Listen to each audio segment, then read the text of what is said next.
Hello, and on behalf of Group 17, I'd like to say thank you for taking a moment to listen to our proposal. We'll be demonstrating how a regional craft brewer can maximize revenue by selling customized batches to micro markets. With the recent growth in the craft beer industry, it is clear that this business is booming. The Brewers Association stated that in 2012 that breweries produced 15% more beer, increased sales by 17%, opened 18% more breweries, and exports increased by 72%. All this came at a time where the nation has seen high unemployment, high gas prices, and low overall growth, and where the overall U.S. beer market only grew at 1%. The craft beer industry is segmented into 4 distinct markets. They consist of microbreweries, brew pubs, regional craft breweries, and contract brewing companies. Microbreweries produce less than 15,000 barrels per year, while brew pubs typically are restaurant-type breweries which sell 25% of their beer on site, while contract and regional breweries deal in a high volume of beer. The majority of Americans live within 10 miles of a craft brewer, so accessibility is really easy for most Americans. Craft brewers are noted for their innovation and creativity. The millennial generation accounts for 25% of the craft beer volume, and they're only 21% of the adult population. The millennials value this creativity and integrity, and they view creativity as being cool, and they deem passion to reflect authenticity. This is why the millennial generation is drawn to the craft beer market. While millennials are in the dead center of our target demographic, more broadly, we're aiming at beer drinkers between the ages of 21 and 50. Over 90% of the craft beer drinkers fall into this broader age category, with males in that age category representing 80% of the sales.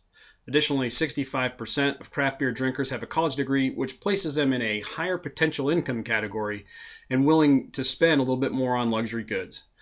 The millennials in particular have demonstrated they have refined taste, are willing to pay for quality, and value the adventurous differences that craft brewers can brew into their beers. It's also really important to understand what consumers are buying when they go to the store to buy craft beer. In particular, IPA and Belgian-style beers have been very popular lately, and we've seen a lot of sales growth of those style beers in the stores. Maybe even more important is the sales of variety packs with multiple types of beer in one pack.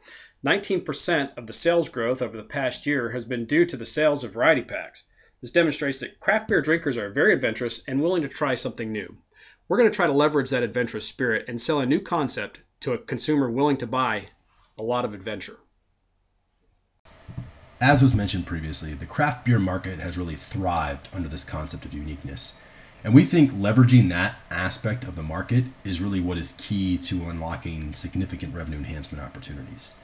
And the way you do that is you move from what are today unique products, which are essentially defined by the craft brewer, to individualized products, which are defined by the end user.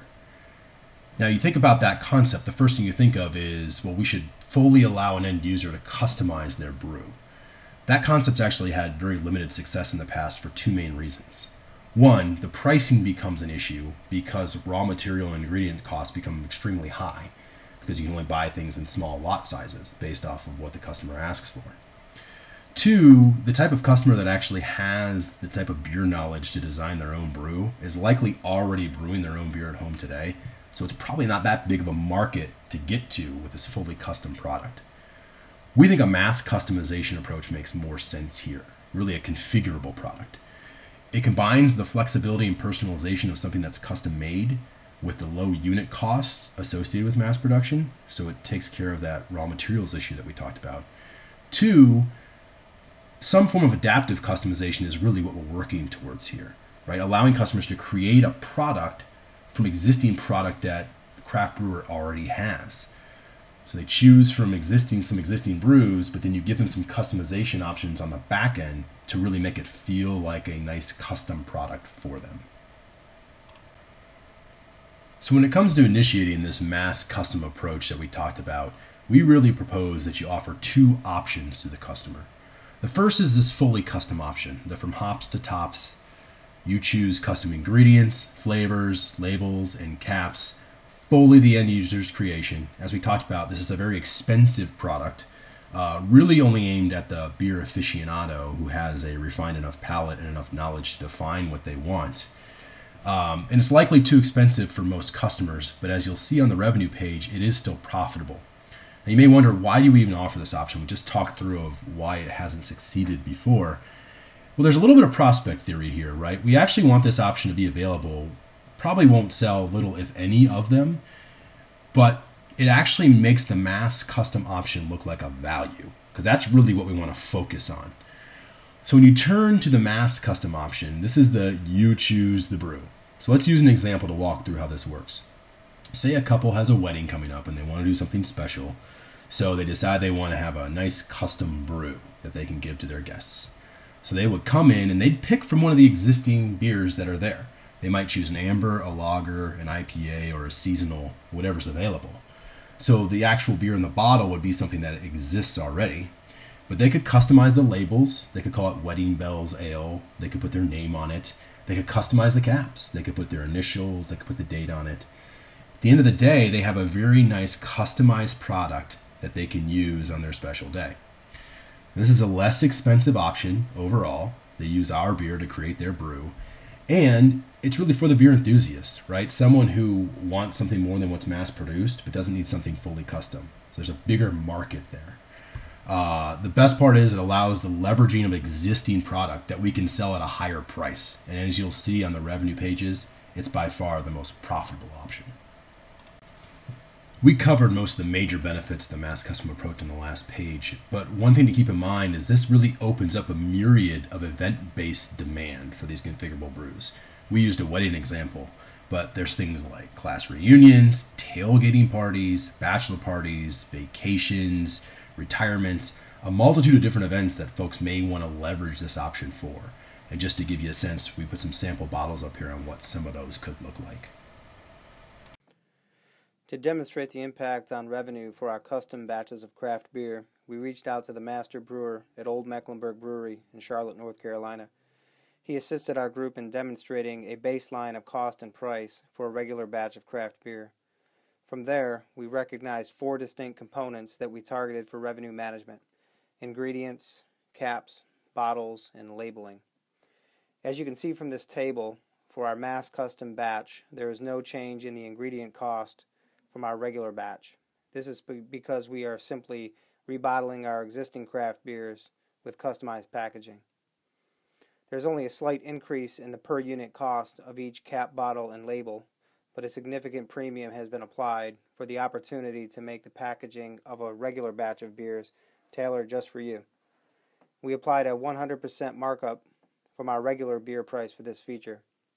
For our fully custom batch, we not only give the customer the opportunity to tailor the packaging, but we also allow them to work with our master brewer to create a truly unique beer with selected ingredients.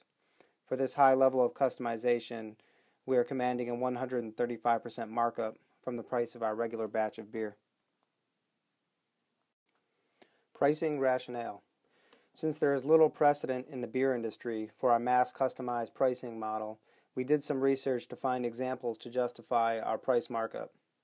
Surprisingly, Heineken Beer offers a similar type of mass customization in Ireland. However, the customers do not get to select from a variety of beer types, just the option of customizing the packaging. Heineken commands a 450% markup from a 6-pack of their standard beer for the opportunity to customize the packaging. They are charging a whopping $37 per 6-pack. This pricing is in line with our offering for a mass custom 6-pack. Another example of premium pricing comes from the CEO of Dogfish Head Brewery. He reminds us that an amazing bottle of wine can command 3 times that of a bad bottle of wine. We certainly consider our fully custom batch an amazing bottle of beer relative to the watered-down competition. Thus, we felt confident in commanding a relatively generous 135% premium compared to our regular batch. In summary, craft breweries have flourished in a struggling market, which is creating opportunities to maximize revenues. We are taking the existing growth potential and evolving customer demand for a unique product and turning that into revenue-generating potential. And finally, after looking at all these pictures of beer, cheers.